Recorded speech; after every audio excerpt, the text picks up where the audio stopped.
अस्सलाम वालेकुम। आज की वीडियो में हम करेंगे एक्सरसाइज 5.3 की जी 9th क्लास की मैथमेटिक्स और इसका हम करेंगे जी question number 4 and question number 5 करेंगे। इसे जो पिछले क्वेश्चन से पहले करवा चुकी हूँ उसका लिंक मैं डिस्क्रिप्शन में दे दूँगी, आप वहाँ से देख लीजिएगा। और अगर अभी तक आपने मेरा चैनल सब्सक्राइब नहीं किया तो इसको सब्सक्राइब कर दीजिए और बेल आइकन को लास्ट में प्रेस कर दीजिएगा ताकि आपको न्यू आने वाली वीडियोज़ के बारे में पता चल सके। तो स्टार्ट करते हैं जी। क्वेश्चन नंबर 4 जो है वो हमारे पास है कि for what value of m is the polynomial p of x is equals to 4x cube minus 7x square plus 6x minus 3m is exactly divisible by x plus 2। वो कह रहे हैं कि आप वैल्यू बताएं m की कि जिस पे ये जो पॉलिनोमियल हमारे पास गिवन है ये एग्जैक्टली डिविजिबल हो x plus 2 पे। तो जब वो पॉलिनोमियल जो भी है वो एग्जैक्टली जब किसी चीज़ से डिविजिबल होता है तो उसका रिमाइंडर किसके इक्वल आता है, जीरो के इक्वल आता है, क्योंकि वो तो कम्प्लीटली डिवाइड हो जाता है। तो इसी चीज़ से हम स्टार्ट करेंगे कि as p of x is exactly divisible by x plus 2, therefore remainder is equals to 0। तो मैं यहाँ पे लिखती हूँ एज सोल्यूशन स्टार्ट करते हैं कि as p of x is completely divisible by x plus 2, therefore reminder हमारे पास किसके इक्वल होगा, जीरो के। ठीक है, अब हमारे पास क्या गिवन है, x प्लस 2। तो यहाँ से x की वैल्यू हम किससे निकाल सकते हैं, हम यहाँ पे लिखते हैं क्योंकि हम क्या करते हैं कि डिवाइजर को इक्वल टू जीरो रखते हैं ना। तो as x plus 2 is equal to zero, यानी कि x यहाँ से क्या आ जाएगा, -2। ठीक है, तो हमारे पास क्या है यहाँ पे कि हमने क्या करना है, p ऑफ x को किसके इक्वल रखना है, जीरो के। और यहाँ पे x की वैल्यू क्या आई है, -2। तो मैं यहाँ पे लिख देती हूँ p of -2 is equals to 0। अब जहाँ जहाँ पे x है उसकी जगह हमने क्या लिखना है, -2। तो मैं यहाँ पे लिख देती हूँ 4 इंटू -2 का क्यूब -7 इंटू -2 का square plus 6 into -2 -3m is equals to 0। अब यहाँ पे क्या 2 का क्यूब क्या होता है, हमारे पास 8 होता है। और जो पावर जब हमारे पास होती है ना और तो साइन जो होता है वो चेंज नहीं होता, माइनस ही रहता है। -7 2 का स्क्वायर 4 और पावर जब इवन हो तो साइन चेंज होता है, माइनस है तो क्या हो जाएगा, प्लस हो जाएगा। फिर plus minus minus 6 2 12 -3m is equals to 0। अब यहाँ से क्या हो जाएगा, 4 8 हमारे पास क्या होता है 32। तो -32 -7 4 28 -12 -3m इज इक्वल्स टू 0। इन सबको हम क्या कर लेते हैं, ऐड कर लेते हैं। तो यहाँ पे मेरे पास क्या हो जाएगा, तो 8 9 10 1 कैरी हो गया। तो यहाँ पे लिख देते हैं 0 और 3 4 5 6 -60 -12 -3m इज इक्वल्स टू 0। -60 -12 क्या हो जाएगा, -72 -3m इज इक्वल्स टू 0।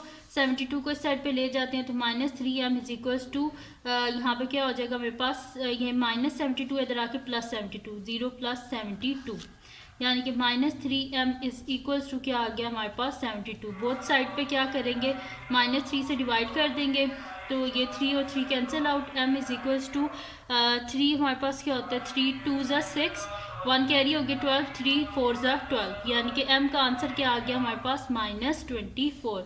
ये माइनस इसके डिनोमिनेटर में तो ये ऊपर आ जाएगा, तो m क्या आ गया हमारे पास -24। और यहाँ पे ये जो क्वेश्चन है ये सॉल्व हो गया और हमारे पास इसका आंसर क्या आ गया, -24। ठीक है जी, ये हो गया हमारे पास इसका क्वेश्चन नंबर 4 सॉल्व हो गया। अब करते हैं इसका नेक्स्ट क्वेश्चन जो कि हमारे पास है, इसका क्वेश्चन नंबर 5। तो मैं यहाँ पे लिख लेती हूँ इसका क्वेश्चन नंबर 5। तो क्वेश्चन नंबर 5 को लिख लेते हैं यहाँ पे हम। तो क्वेश्चन नंबर 5 है जी हमारे पास, मैं यहाँ पे लिखती हूँ क्वेश्चन नंबर 5। इसको हाईलाइट कर लेते हैं ताकि आप लोगों को पता चल जाए कि यहीं से स्टार्ट हो रहा है क्वेश्चन नंबर 5। तो क्वेश्चन नंबर 5 को मैं लिख लेती हूँ, वो है जी हमारे पास कि determine the value of k if p of x हमारे पास क्या गिवन है, यहाँ पे नीचे लिख देती हूँ। p ऑफ x अगर हमारे पास है kx cube plus 4x square plus 3x minus 4 and q of x हमारे पास है x cube minus 4x plus k, ये हमारे पास q ऑफ x है, leaves the same remainder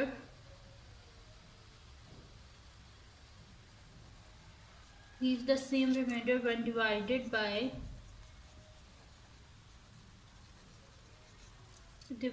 by x minus 3। अच्छा, वो कह रहे हैं कि हमने करना क्या है, हमने k जो है इसकी वैल्यू को हमने फाइंड आउट करना है, जबकि वो कह रहे हैं कि जो हमारे पास दो पोलिनोमियल्स हैं इनको जब हम जो है डिवाइड करते हैं x माइनस 3 से, तो हमारे पास जो रिमाइंडर है वो क्या आता है, सेम आता है। यानी कि इसको क्या करेंगे, कंपेयर करके ना, तो फिर इसमें से इजीली हम क्या कर लेंगे, k की वैल्यू को फाइंड आउट कर लेंगे। ठीक है, तो मैं यहाँ पर लिखती हूँ कि यहाँ से कि सबसे पहले तो हमने क्या करना है कि इसके बीच में ना वैल्यू डालनी है x, जो है x की जगह क्या लिखेंगे हम लोग, यहाँ पे x माइनस 3 है तो मैं यहाँ पे लिख दूँगी कि x की जगह 3 लिख देंगे। ठीक है, तो मैं यहाँ पे लिखती हूँ कि p ऑफ x किसके इक्वल है मेरे पास, p ऑफ x मेरे पास है जी k x, यहाँ से सोल्यूशन स्टार्ट हो रहा है। p ऑफ x मेरे पास है जी k x cube plus 4x square plus 3x minus 4। तो एज डिवाइज़र को हम किसके इक्वल रखते हैं, 0 के इक्वल रखते हैं, तो x माइनस 3 इक्वल्स टू 0। यहाँ से x क्या आ जाएगा, मेरे पास 3 आ जाएगा। ठीक है, क्योंकि यहाँ पे मैं ये नहीं लिख सकते कि जो है ये कम्प्लीटली से डिवाइड कर रहा है, तो जो है हम इसे इक्वल टू 0, क्योंकि रिमाइंडर यहाँ पे 0 तो नहीं ना आ रहा। ये कह रहे हैं कि जब इसको हम डिवाइड करेंगे x माइनस 3 से, तो ये रिमाइंडर दोनों का जो है वो इक्वल आएगा। यानी कि यहाँ पे कोई ना कोई रिमाइंडर इक्वल आए, कुछ ना कुछ आएगा हमारे पास रिमाइंडर। इस वजह से p ऑफ x को हम इक्वल्स टू 0 नहीं रख सकते। ठीक है, तो मैं यहाँ पे लिख दूँगी कि p ऑफ x की जगह बस लिख दूँगी मैं 3, तो ये मेरे पास आ जाएगा k इंटू 3 का क्यूब प्लस 4 इंटू 3 का square plus 3 into 3 minus 4। k into 3 का क्यूब क्या होता है हमारे पास 27 प्लस 4 इंटू 9, 3 3 ज़ा 9 माइनस 4, तो 27k प्लस 9 4 ज़ा हमारे पास क्या होता है जी 36 होता है, 36 प्लस 9 माइनस 4, तो ये हो जाएगा 27k प्लस 36 में से जब हम 9 को माइनस करें, 36 में जब हम 9 को ऐड करेंगे तो ये मेरे पास हो जाएगा 45। 45 में से 4 को माइनस करें तो क्या आता है 41, यानी कि p ऑफ 3 मेरे पास क्या आ गया 41। तो ये इसका पीछे जो है ये रिमाइंडर बच गया हमारे पास। अब क्या करेंगे कि q ऑफ x जो है उसके बीच में जो है वो 3 को सब्सटीट्यूट करके देख लेते हैं कि मेरे पास क्या आता है। तो q ऑफ x मेरे पास है जो है, इसको अलग करने के लिए 1 बोल देती हूँ। ठीक है, और q ऑफ x मेरे पास इक्वल है जी x cube minus 4x plus k के इक्वल है।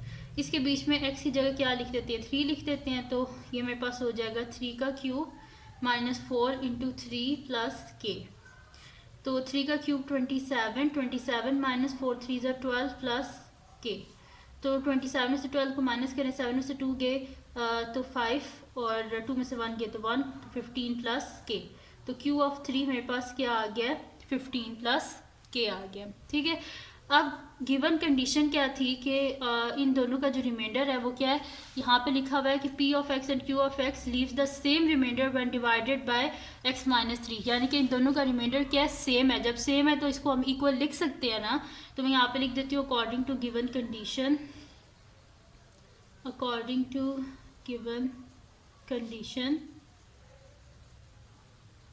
हमारे पास क्या है कि 27k plus 41 is equals to 15 plus k।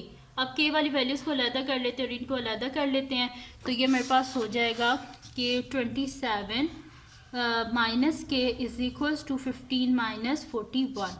तो 27k में से जब k को माइनस करेंगे तो क्या हो जाएगा 26k इज इक्वल्स टू, इसमें से जब हम माइनस करेंगे तो ये मेरे पास क्या आ जाएगा 41 में से माइनस करेंगे 15, तो ये 3 हो गया, 11 11 में से 5 के पीछे 6 बचते हैं मेरे पास, और यहाँ पे क्या 3 में से 1 गए तो 2। ठीक है, और माइनस 26, तो यहाँ पे साइड पे कर लेती हूँ, मेरे पास आ गया जी 26k is equals to minus 26। हमें k का आंसर चाहिए, बोथ साइड पे 26 से डिवाइड कर देंगे, 26 और 26 कैंसिल आउट 1, 26 और 26 कैंसिल आउट 1 आ गया, यानी कि k इज इक्वल्स टू -1। तो ये हमने फाइंड आउट कर लिया, तो यहाँ पे आ गया मेरे पास इसका solution k is equals to -1, और यही हमने फाइंड आउट करना था। तो ये थी जी आज की वीडियो। अब मैं आंसर भी लिख देती हूँ, ठीक है जी। तो ये थी आज की वीडियो जिसमें मैंने आपको करवाया एक्सरसाइज 5.3 का क्वेश्चन नंबर 4 और क्वेश्चन नंबर 5। तो अगर ये वीडियो आपके लिए हेल्पफुल है तो उसको लाइक कीजिएगा, मेरे चैनल को सब्सक्राइब कीजिएगा, बेल आइकन को लास्ट में प्रेस कर दीजिएगा ताकि आपको न्यू आने वाली वीडियोज़ के बारे में पता चल सके। और जो मेरा सेकंड चैनल है जिसमें मेरी कुकिंग के, क्राफ्ट्स के और रिडल्स की वीडियोज़ का लिंक भी डिस्क्रिप्शन में, उसको भी सब्सक्राइब कर दीजिएगा। और अपनी दुआओं में लाजमी याद रखिएगा। अल्लाह हाफिज़।